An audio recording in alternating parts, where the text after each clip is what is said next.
계속해서 로마서 15장 8절부터 13절 말씀까지 한 번 더 읽습니다. 내가 말하노니 그리스도께서 하나님의 진실하심을 위하여 할례의 추종자가 되셨으니 이는 조상들에게 주신 약속들을 견고하게 하시고 이방인들도 그 긍휼하심으로 말미암아 하나님께 영광을 돌리게 하려 하심이라. 기록된 바 그러므로 내가 열방 중에서 주께 감사하고 주의 이름을 찬송하려다 함과 같으니라. 또 이르되 열방들아 주의 백성과 함께 즐거워하였으며 또 모든 열방들아 주를 찬양하며 모든 백성들아 그를 찬송하였으며 또 이사야가 이르되 이새의 뿌리 곧 열방을 다스리기 위하여 일어나시는 이가 있으리니 열방이 그에게 소망을 드리라 하였느니라. 소망이 하나님이 모든 기쁨과 평강을 믿음 안에서 너에게 충만하게 하사 성령의 능력으로 소망이 넘치게 하시기를 원하노라. 아멘. 찬송, 여러분들은 개인적으로 찬송을 좋아하는 곡들이 있을 텐데 제가 찬송을 135장도 참 좋아하는 찬송 중에 하나거든요. 이런 가사, 어저께나 오늘이나 영원 부흥이 한결같은 주 예수께 찬양합니다. 세상 지나고 변할지라도 영원하신 주 예수 찬양합니다. 여기 가사가 있지 않습니까? 시간이 가면 갈수록 살아가면 살아갈수록 왜 이 찬송이 은혜가 될까요? 인간에겐 소망이 없구나. 인간에겐 믿을 만한 것이 하나도 없구나. 라는 생각을 우리가 갖게 되기 때문 아닙니까? 살아보니까 여러분 어떻습니까? 믿을 만한 사람이 내 주변에 있나요? 그렇죠? 저도 제 자신을 못 믿고 자기 배로 아파서 낳은 자식들도 믿을만 합니까? 그 자식들이 약속하는 것 믿을 수 있을까요? 못 믿어요? 얼마나 못 믿으면 먼저 살아가신 많은 분들이 그런 얘기를 하시는 경우가 있죠. 자식들에게 죽기 전에 유산 다 물려주지 말라고. 왜 그렇습니까? 유산 다 물려줘 봤더니 그 자식들이 그렇죠. 유산 내가 가지고 있을 때하고 물려줬을 때하고 하는 게 다르더라. 그러니까 자식들도 믿지 못할 사람들이니까 자식들이 힘으로 생각하는 그 돈 유산 꼭 붙들고 있어야 돼. 근데 자식들 믿고 다 나이 드시기 전에 물려줬던 나이 드신 분들이 후회하잖아요. 그래서 제가 전에 딸을 데리고 이제 제 아내랑 대전에 학교 다니니까 데려다 주러 간 적이 있거든요. 이런저런 얘기하다가 그런 얘기를 했어요. 엄마 아빠도 이제 나이 들고 병들면 요양원에 들어가야 될 텐데 그런 얘기를 하니까 뒤에 있던 딸이 그 말을 듣고 걱정하지 말라고, 엄마 아빠가 여태까지 나를 이렇게 힘들고 이렇게 키워주셨는데 내가 엄마 아빠를 어떻게 요양원에 보내냐고. 엄마 아빠가 나이 들어 늙어 죽을 때까지 자기가 모실 거래요. 자, 분위기가 감동이죠. 근데 제가 딸에게 그런 얘기 했으니까 조용히 가만히 듣고 있다가 야 말이나 잘 들어. 그래서 말이나 잘 들어. 그랬더니 이제 딸이 하는 말이 아빠는 분위기 좀 못 맞춰주냐 지금. 이렇게 감동적인 분위기에서 아유 딸아 고맙다 야 이렇게 말 한마디 해주면 얼마나 좋으냐고 하면서 말이나 잘 들으라고 하니까 사람을 믿지 못할 말입니다, 여러분. 그렇죠? 믿을 거 하나도 없어요. 그래서 성경을 통해서 오늘 말씀에서도 누가 소망이라고 말합니까? 오늘 말씀 함께 읽어보세요. 13절 소망의 하나님이라고 되어 있죠. 그 하나님은 어떤 분이십니까? 모든 기쁨과 평강을 믿음 안에서 너에게 충만하게 하시고 성령의 능력으로 우리에게 소망이 넘치게 하시기를 원하노라 라고 얘기했단 말이에요. 왜 하나님이 우리의 소망이 되실까요? 하나님은 변치 않으신단 말입니다. 인간은 조변석계하고 앞뒤가 다르고 매일 변하지만요. 저 여러분도 마찬가지 아닙니까? 그렇죠? 그러니까 여러분도 저를 믿지 말라 그랬잖아요. 목사님이 그럴 줄은 몰랐어요. 뭘 몰라요. 인간은 다 거기서 거기라니까요. 저도 여러분 안 믿어요. 걱정하지 마시고요. 인생을 살아가면서요, 우리는 그걸 깨닫는 겁니다. 아, 우리의 절대적인 소망은 예수 그리스도 하나님 한 분밖에 없구나. 그걸 깨닫게 하시려고 이 땅에 보내주셨는데, 우리가 하나님보다 더 믿을 대상이 있으면 하나님은 어떻게 하시겠어요? 그걸 다 끌어내신단 말이에요. 세상에 믿을 리 하나도 없다는 것을 깨닫게 하시고, 진짜 우리의 소망이요 믿을 만한 대상이신 예수 그리스도와 하나님만을 붙들게 하시는 거예요. 그 하나님과 예수 그리스도 믿을 만하신 분, 이 세상의 모든 것들은 다 오늘 말씀 우리 찬송처럼 영원한 게 없잖아요. 다 변한단 말이죠. 저와 여러분의 육체와 같이 변하지 않는 것은 세상에 하나도 존재하지 않아요. 그렇지 않습니까? 여러분들이 어제하고 똑같은 오늘이라고 생각하지만요, 여러분들이 지금 있는 몸은요, 어제와는 전혀 다른 몸이라니까요. 우리는 하루하루 지나가면서 우리의 육체의 변화를 실감하게 되게 되어 있어요. 하나님께서 이 변화무쌍한 세상에서 진짜 믿을 만한 분은 하나님밖에 없다는 사실을 이 성경을 통해서 우리에게 말씀해 주신단 말이죠. 하나님이 변함이 없으시니 하나님이 말씀하신 이 하나님의 말씀이야말로 진짜 변함없으신 우리가 믿을 만한 말씀 아닙니까? 그래서 저와 여러분의 신앙의 기초를 사람이라든가 우리가 본 어떤 환상이라든가 우리의 경험에 의지하지 말란 말이죠. 어떤 사람의 간증을 의지하지 말란 말이에요. 하나님의 말씀을 의지하고 사세요. 하나님 말씀보다 더 믿을 만한 것은 세상에 있다 없다? 없습니다. 그걸 깨닫게 하시려고 믿는 자들에게는요, 속상한 일들이 많이 더 일어날 수도 있어요. 그렇죠? 자, 오늘 말씀을 제가 시작하도록 합니다. 여러분, 인생에 있어서 가장 중요한 질문이 뭘까요? 많은 사람들이 무엇을 먹고 어떻게 사느냐 이런 거에 대한 질문을 하고 살지만 인생에 있어서 가장 중요한 질문을 하지 않고 살아요. 인생의 중요한 질문 세 가지로 봅니다. 이 질문에 철학과 과학은 대답을 못해요. 첫 번째로 어디서 왔는가?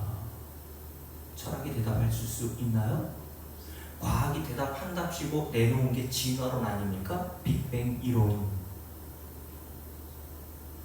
두 번째 질문, 왜 살아야 되는가? 여러분, 이 두 번째 질문에 누가 대답해 줄 수 있나요? 여러분의 부모님이 대답해 줄 수 있습니까? 학교 선생님이 왜 사냐에 대한 질문을 대답해 줄 수 있을까요? 아무도 이 질문, 가장 중요한 이 질문에는 대답할 수 있는 사람이 없어요. 근데 우리가 궁금하잖아요. 난 어디서부터 왔지? 그리고 나는 이 땅에 와서 무엇을 하며 살아야 되지? 왜 사는 거야? 옛날 김남조 시인이 썼던 그 시 내용 마지막 구절이 뭡니까? 왜 사냐건 웃지요. 대답할 게 없는 거예요. 뭘 모르니까 그냥 웃어버리는 거죠. 제가 전에 말씀 한번 드린 적이 있는데, 법륜 스님 같은 경우에는 어떤 정말 한 사람이 청년이 물었어요. 사는 목적이 뭡니까? 진지하게 물었거든요. 근데 법륜 스님이 그 청년의 질문에 대해서 이렇게 대답했습니다. 질문 자체가 잘못됐다 라고 말하면서, 인간은 이 세상에 이유가 있어서 온 게 아니라 살다 보니까 이유가 생기는 거다 라고 이야기를 해주더라고요.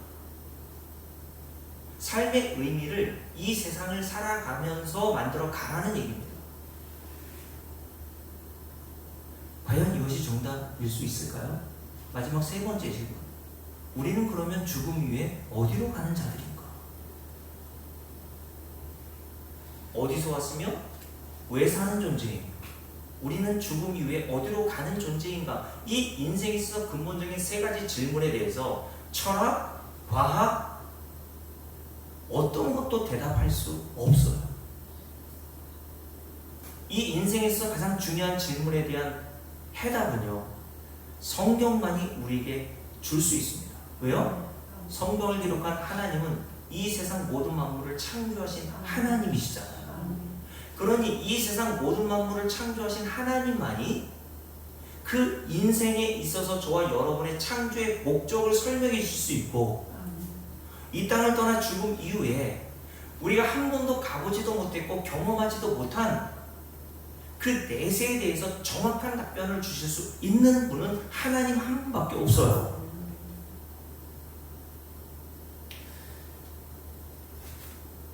그래서 제가 여러분들께 몇 주간에 걸쳐서 이런 말씀을 드렸죠.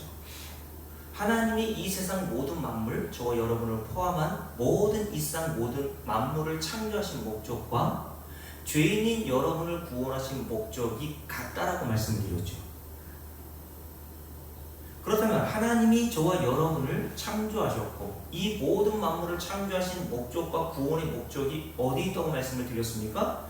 한번 찾아봤으니까 제가 읽어드릴게요. 저는 이사야서와 에스겔서를 통해서 여러분들께 이 세상 모든 만물 창조의 목적과 죄인인 저와 여러분을 구원하신 목적을 말씀을 드렸습니다.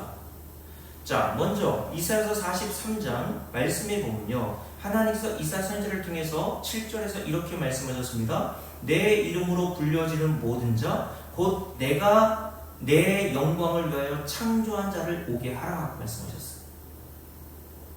저와 여러분을 창조하신 목적이 뭡니까? 하나님의 영광을 위해서다 라고 분명히 말씀하고 있어요.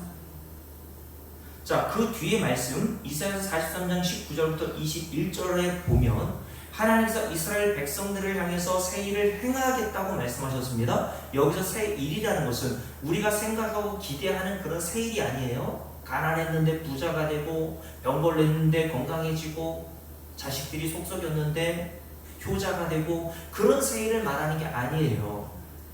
이사야 선지자를 통해 하나님 말씀하신 새 일이라는 것은 여러분께 이미 말씀을 드렸듯이 이스라엘 백성들이 죄로 말미암아 바벨론 포로로 끌려가게 되어 70년 만에 하나님께서 돌아오게 하실 그 구원의 사건을 새 일로 표현하신 겁니다. 요 새 일은 누구만 하실 수 있는 거예요? 하나님밖에 하실 수 있는 분이 없어요. 인간은 이런 새 일을 할 수 없단 말이죠.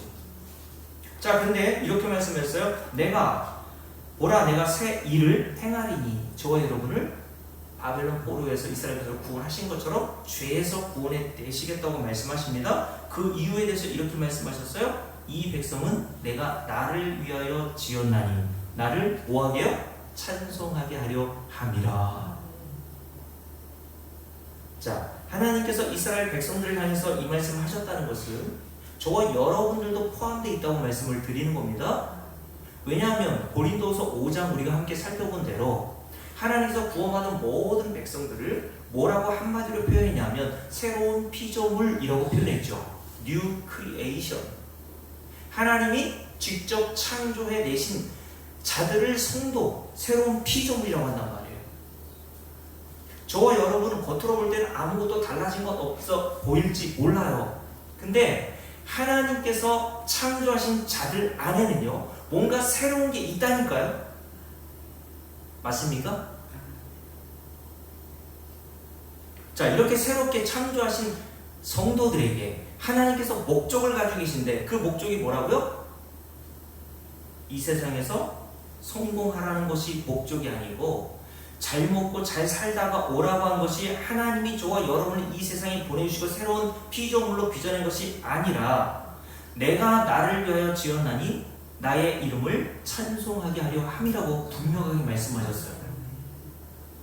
자, 그래서 하나님께서는 이스라엘 백성들에게 하나님을 찬송하도록 하기 위해서, 이거는 억지로가 아니라 자원하고 기쁜 마음으로 하나님을 찬송하게 하시기 위해서 광야 40년 동안 세월을 보내시게 하셔서 하나님께서 찬송해야 될 이유를 알려주시는 거예요.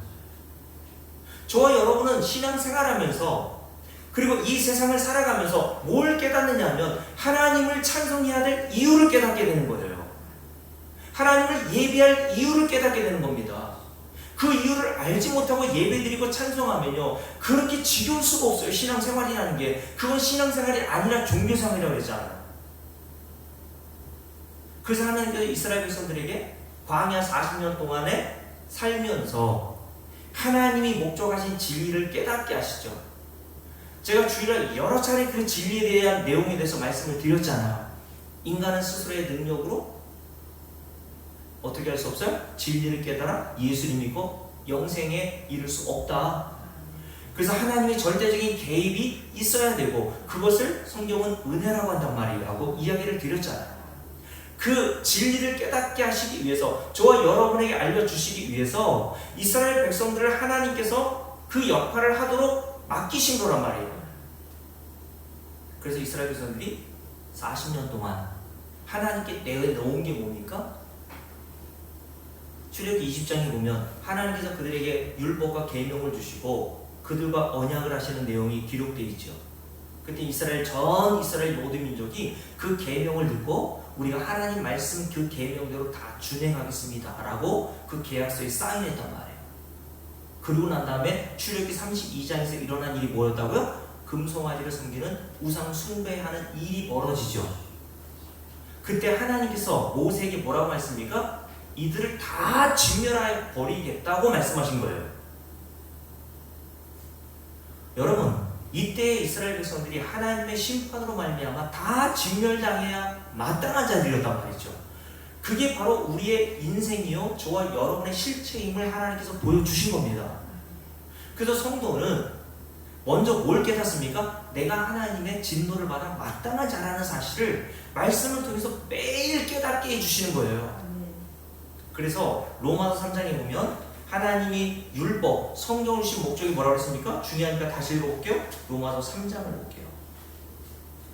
로마서 3장 우리가 주일에 한번 살펴봤지만 19절, 20절 함께 읽습니다. 우리가 알거니와 무릇 율법이 말하는 말은 율법 아래에 있는 자들에게 말하는 것이니 이는 모든 입을 막고 온 세상으로 하나님의 뭐 아래? 심판 아래 있게 하려 함이라. 그러니 저와 여러분을 하나님께서 먼저 어디로 가게 하세요? 하나님의 심판 아래 있게 하신단 말이에요.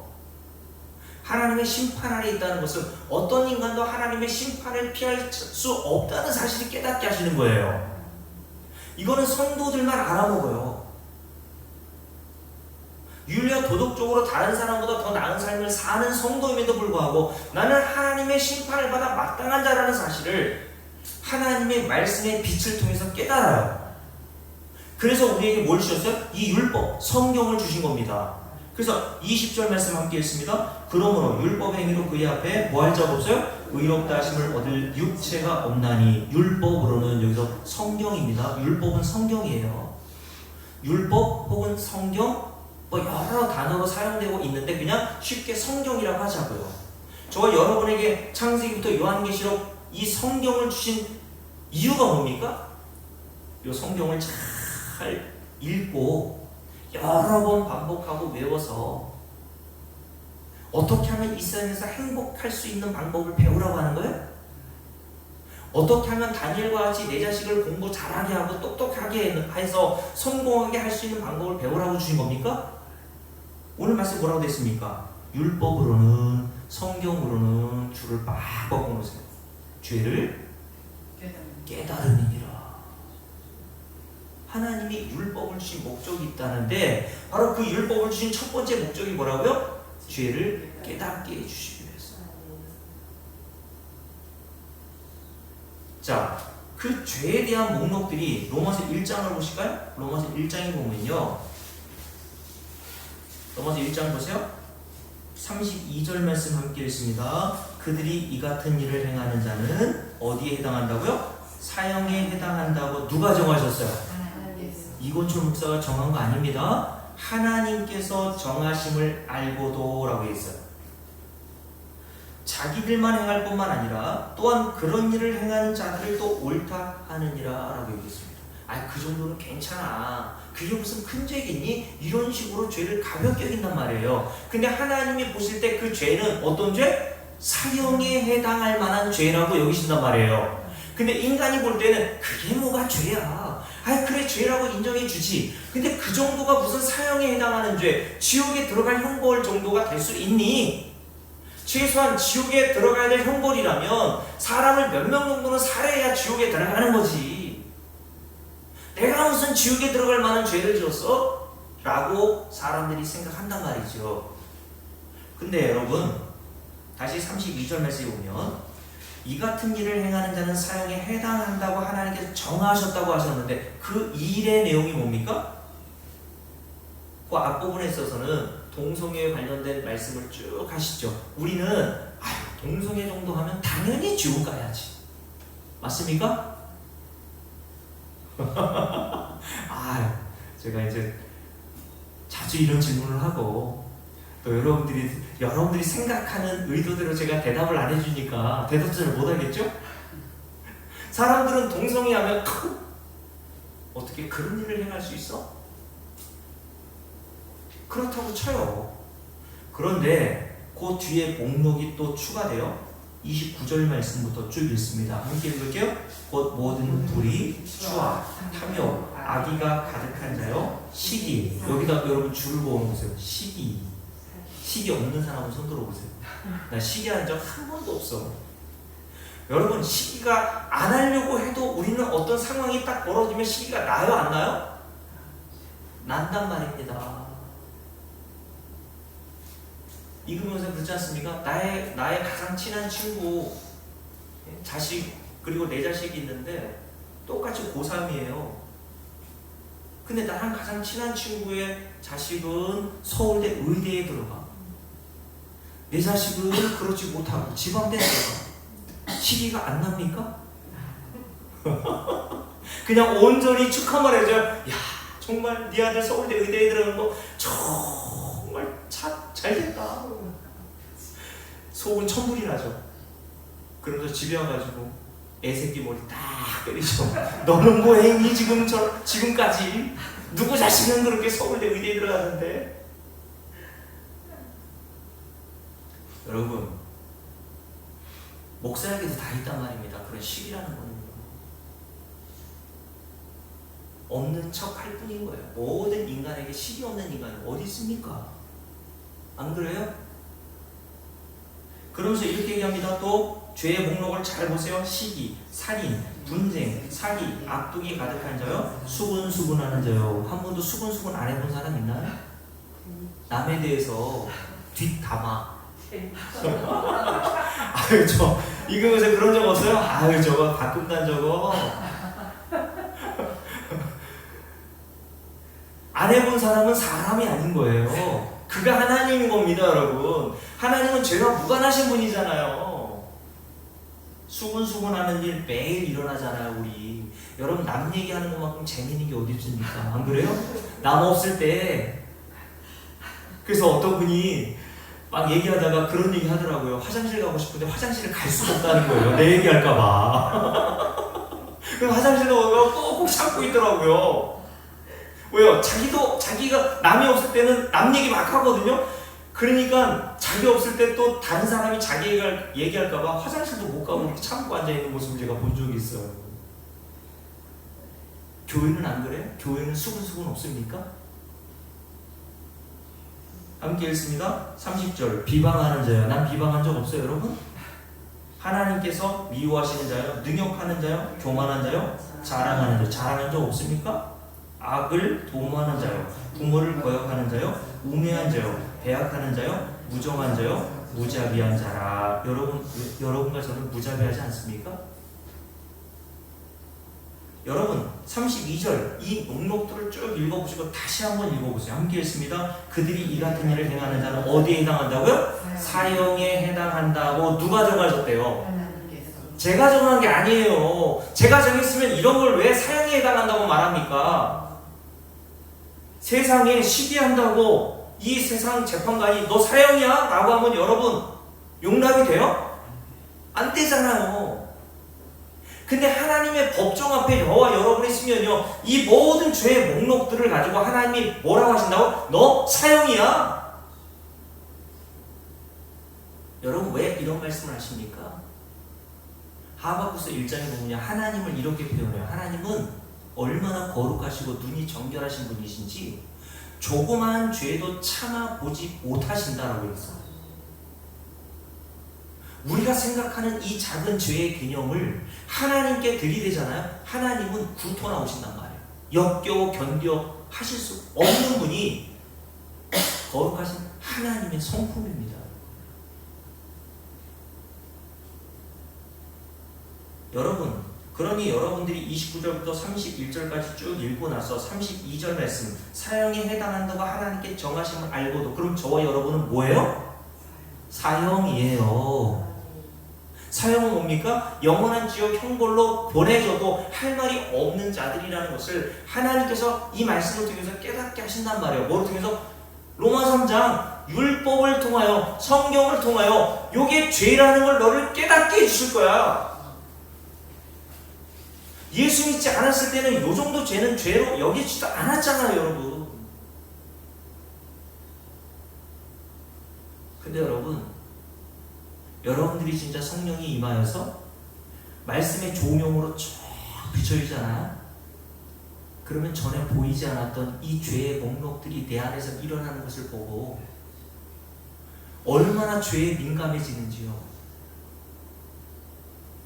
전에는 아무리 시기하고 질투하고 뭐 해봐도 그냥 그게 죄인 줄 모르고 막 했거든요. 그걸 성경에서 뭐라는 줄 아세요? 양심에 화인 맞은 자라고 하는 거예요. 그걸 자기가 사형에 해당하는 죄를 짓고도요, 뻔뻔스럽게 고개를 뻣뻣이 들고서 내가 무슨 지옥 갈 만한 죄를 지었다고 지옥에 보내십니까? 그게 양심도 없는 인간이라는 거예요, 성경에서. 여러분, 하나님께서 먼저 저와 여러분을 이 성경이라는 말씀을 통해서 이런 자리로 내려가게 하신단 말이에요.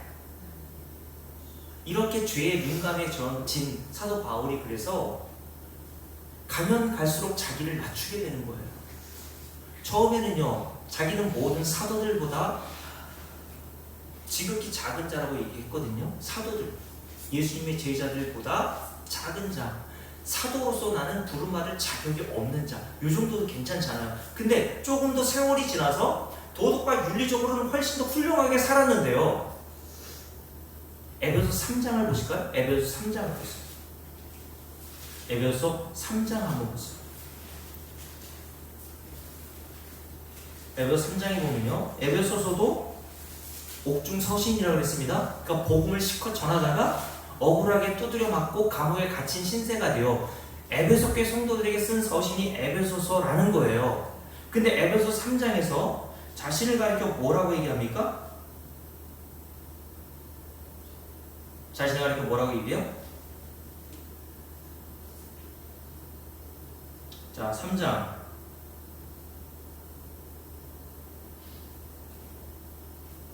잡으셨습니까?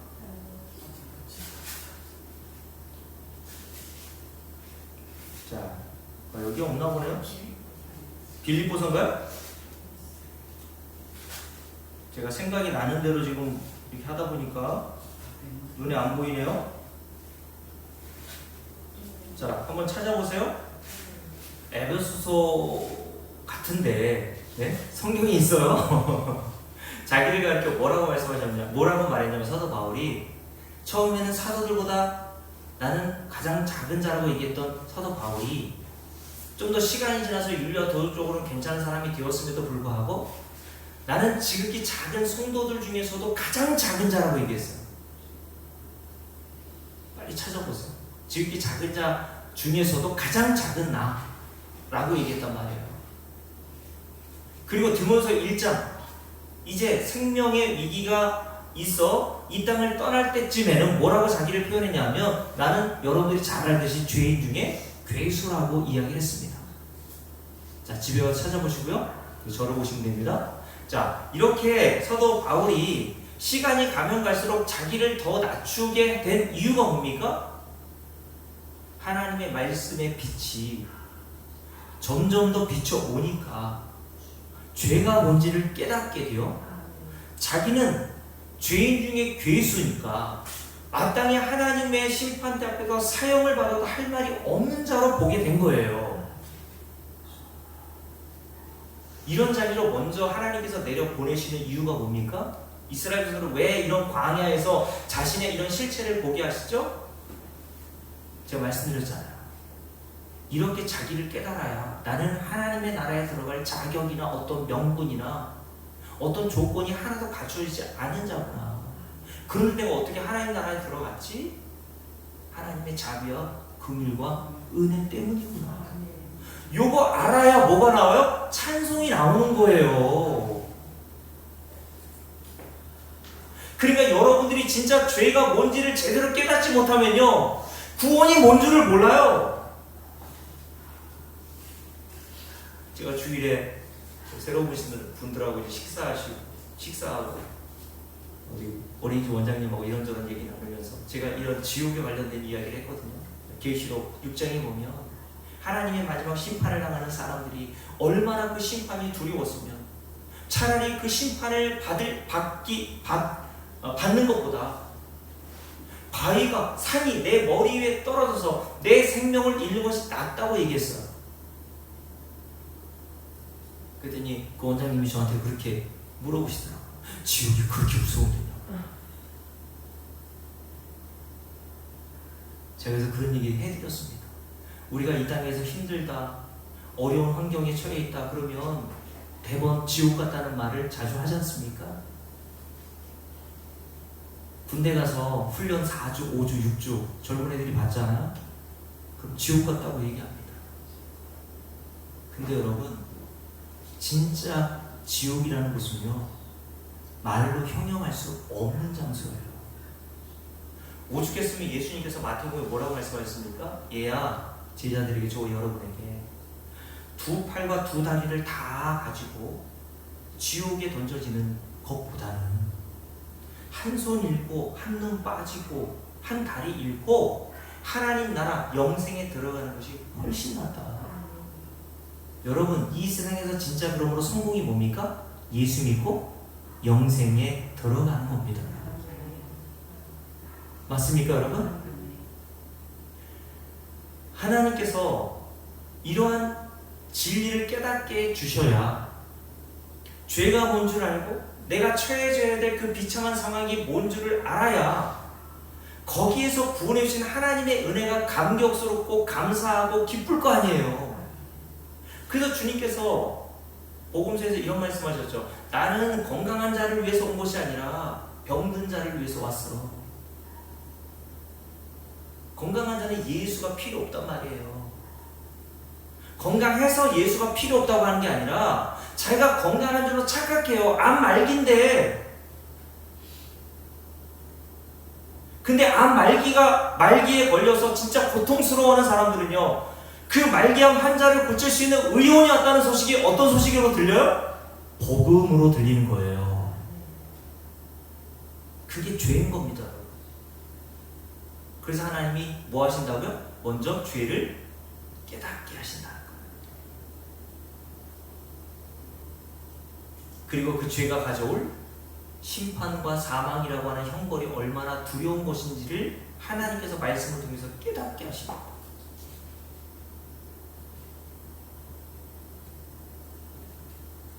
그래서 여러분, 로마서 15장을 한번 볼까요? 로마서 15장 한번 보십시오. 사도 바울이, 자, 제가 첫 번째 설교를 시작하면서 이런 말씀 드렸죠. 인생에서 가장 중요한 질문 세 가지. 어디에서 왔는가? 우리는 왜 사는가?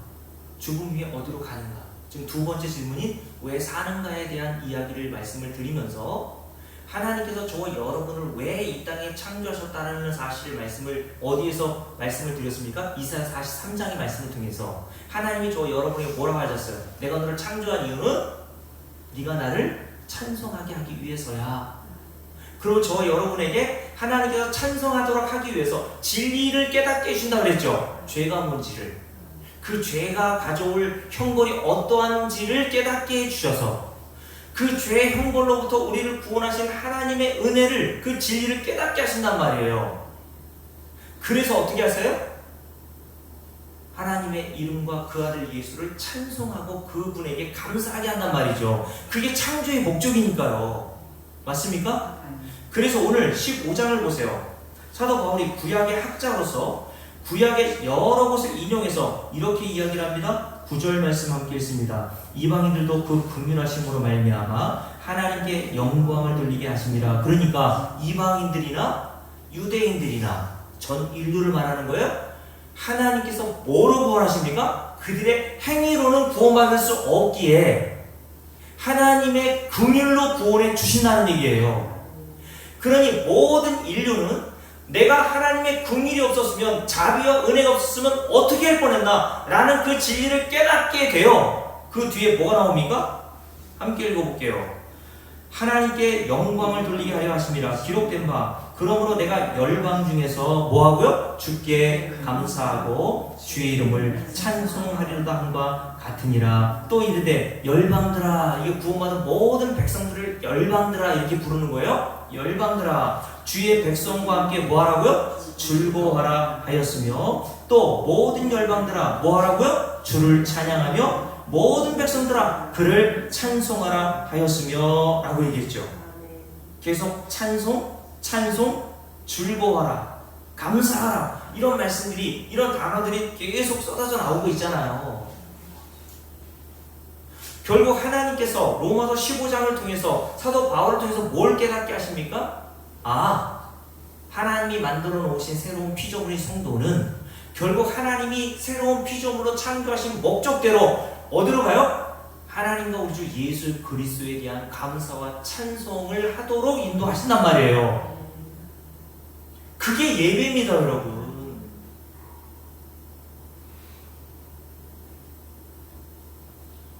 여러분, 이사야서 43장 말씀뿐만 아니라 이사야서 48장에서도 하나님께서 모든 만물을 창조하시고 구원하신 목적에 대해서 이렇게 말씀하세요. 제가 읽어드릴게요. 이사야서 48장 9절입니다. 내 이름을 위하여 내가 노하기를 더디할 것이며 내 영광을 위하여 내가 참고 너를 멸절하지 아니하리라. 한번 찾아볼게요. 그냥 이사야서 48장 한번 보세요. 자, 이사야서 48장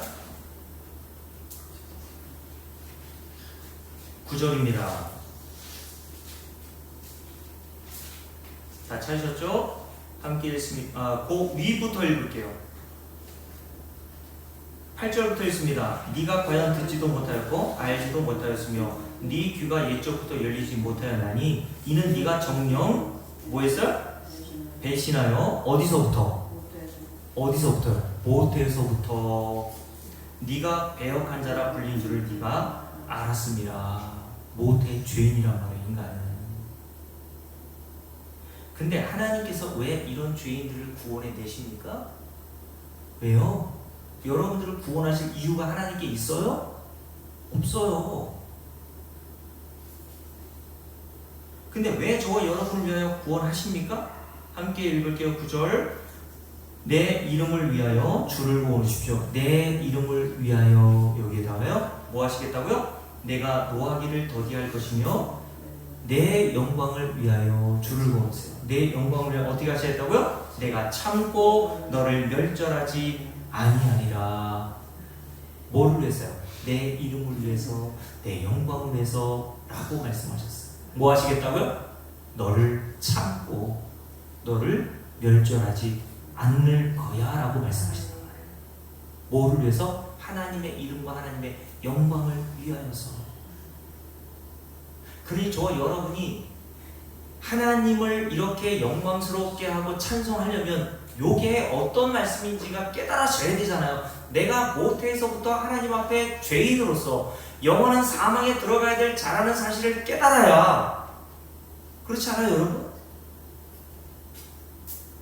여러분들을 하나님께서 왜 지금까지 참아주십니까? 좀 전에 우리가 로마서 1장 보잖아요. 하나님께서 사형에 해당한다고 하신 죄목들 여러분 매일 짓잖아요. 안 그래요? 근데 왜 여러분들이 아직도 살아있나요? 왜 아직도 살아있어요? 사형에 해당한다고 하셨잖아요. 그럼 하나님께서 사형에 해당하는 죄를 우리가 짓고 산다면 우리는 언제 죽었어야 합니까? 옛날에. 그렇죠. 근데 왜 하나님께서 우리를 살려두시냐? 그리고 왜 하나님의 영원한 나라로 인도해 드리시냐고요. 뭐를 위해서? 내 이름을 위하여, 내 영광을 위하여 라고 말씀하셨어요.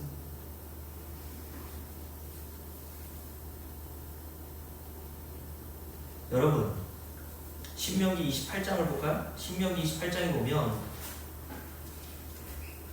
하나님께서 이스라엘 백성들에게 말씀하신 내용들이 기록되어 있는데요. 약속과 명령과 약속이 이렇게 나오거든요. 하나님이 명령하시고 그 명령을 지키고 지키지 않느냐에 따라서 약속이 주어져요.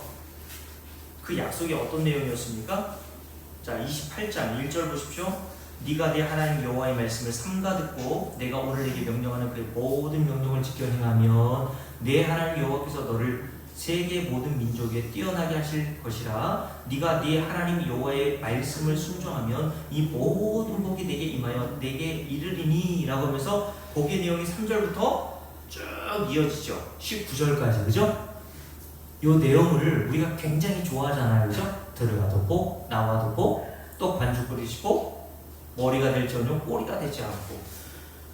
이런 복을 얼마나 우리가 추구하고 좋아합니까? 근데 조건이 붙었잖아요.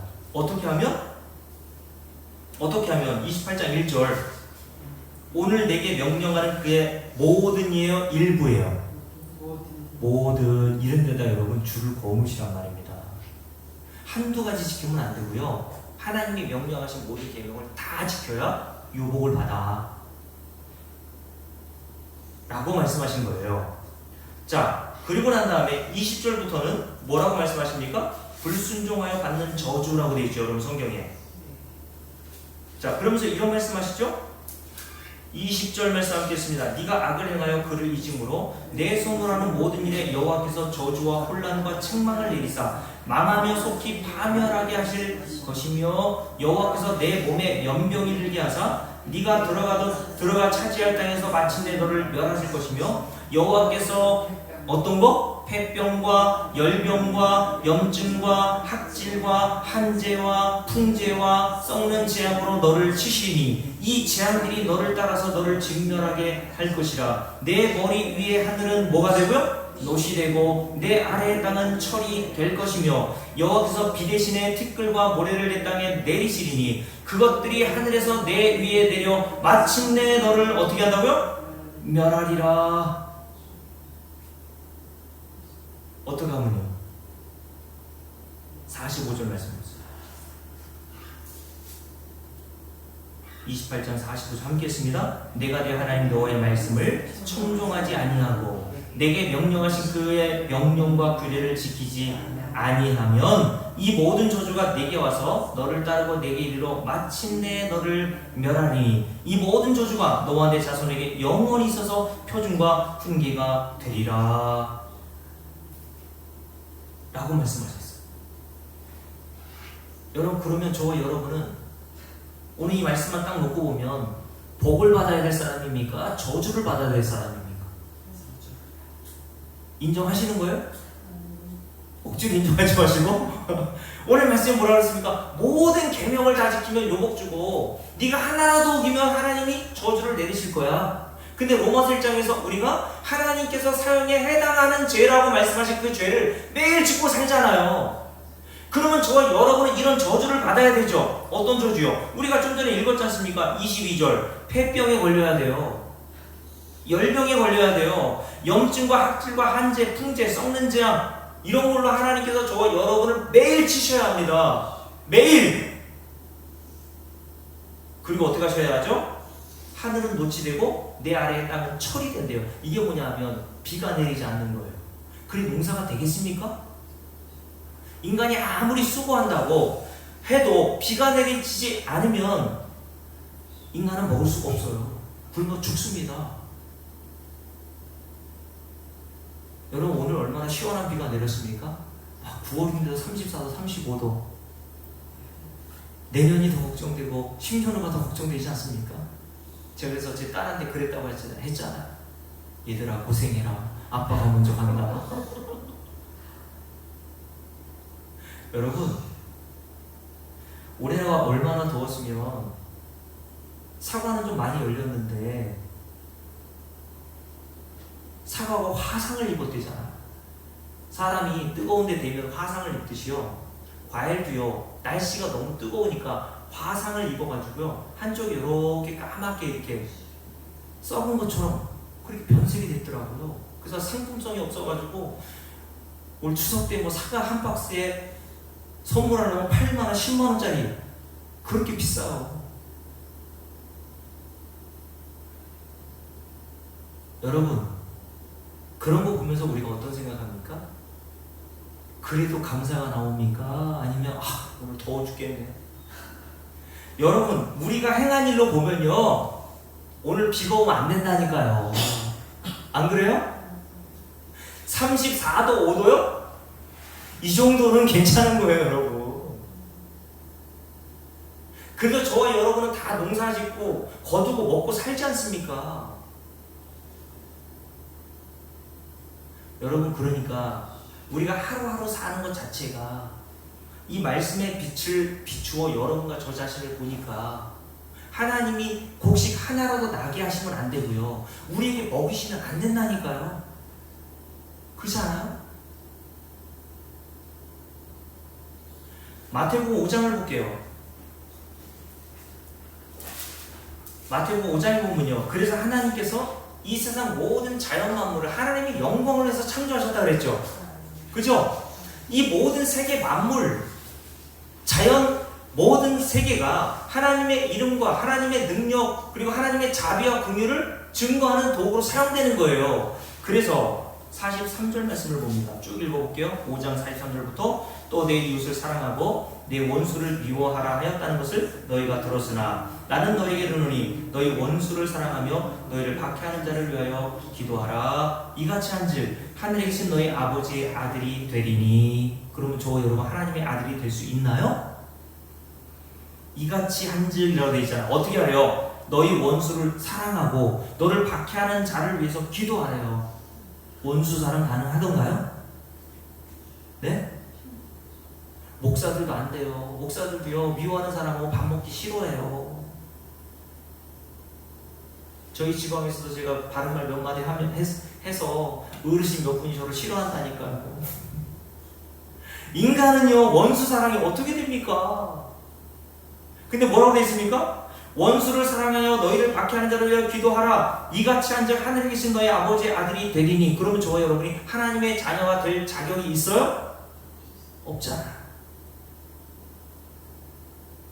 함께 읽어볼게요. 이는 하나님이 그 해를 누구에게? 악인과 선인에게 비추시며 비를 의로운 자와 불의한 자에게 내려주심이라. 너희가 너희를 사랑하는 자를 사랑하면 무슨 상이 있으리요? 세리도 이같이 아니하느냐? 또 너희가 너희 형제에게만 무난하면 남보다 더하는 것이 무엇이냐? 이방인들도 이같이 아니하느냐? 그러므로 하늘에 계신 너희 아버지의 온전하신 것 같이 너희도 온전하라 라고 말씀하셨어요.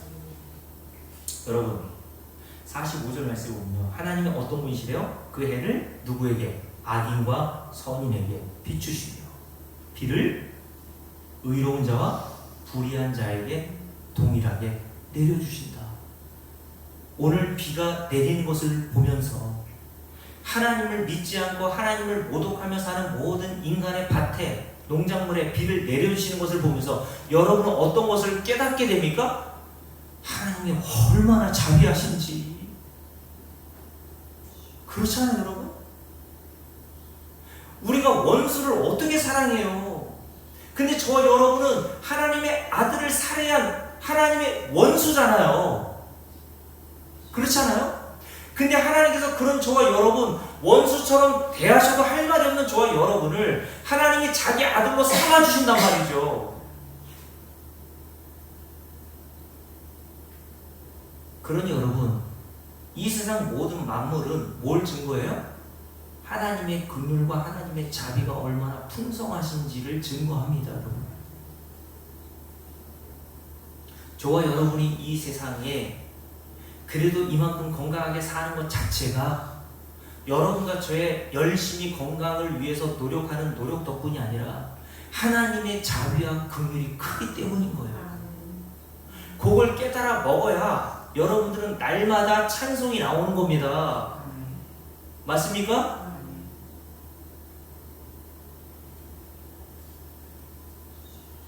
로마서 1장을 볼게요. 로마서 1장에 보면요, 그래서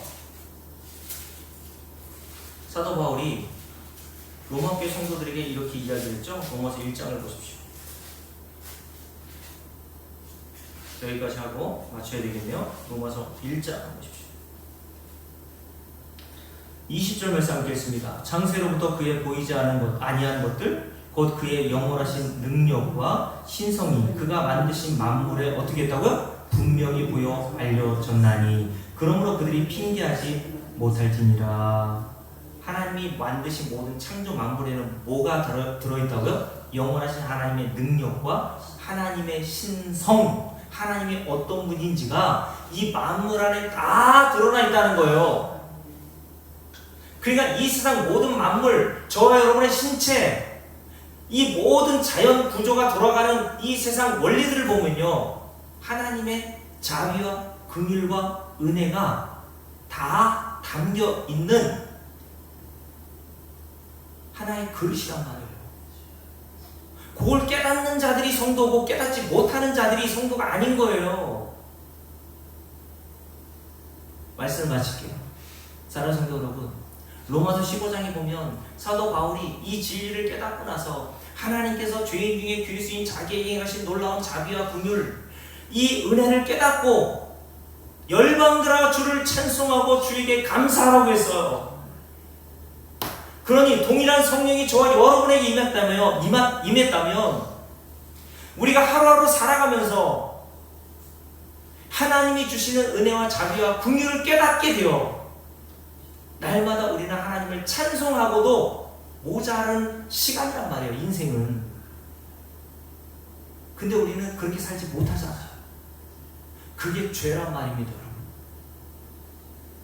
하나님이 저와 여러분을, 이 세상 모든 만물을, 죄인이 저와 여러분 왜 구원해 내셨다고요? 하나님의 이름을 위하여, 하나님의 이름을 찬송하게 하기 위해서. 근데 우리는 뭐 하기 바빠요? 그 목적대로 사는데 바쁜 게 아니라 내 이익을 얻는데 얼마나 바쁘게 삽니까? 그게 죄라니까 여러분. 하나님이 창조하신 목적대로 살지 않는 게 죄잖아요. 하나님의 이름을 위해서 사는 게 아니라 우리는 날마다 나를 위해서만 살잖아요. 그러니 매일 우리는 죄를 발견하면서 이런 죄인에게 은혜를 날마다 부어주시는 하나님의 자비와 긍휼과 놀라우신 은혜를 경험하며 저와 여러분은 매일처럼 교회에 나와서 이 말씀을 통해서 우리 주 예수 그리스도를 배우고 그 은혜우신 하나님을 찬송하게 될 줄로 믿습니다. 말씀 마칠게요. 찬송가 135장 우리 후렴 가사 제가 말씀을 드렸잖아요. 하나님께서 우리에게 이 말씀을 통해서 자신의 신실함을 우리에게 보여주십니다. 우리가 그 신실하신 하나님을 깨달아갈 수 있도록 은혜달라고 우리 함께 4절 찬송하며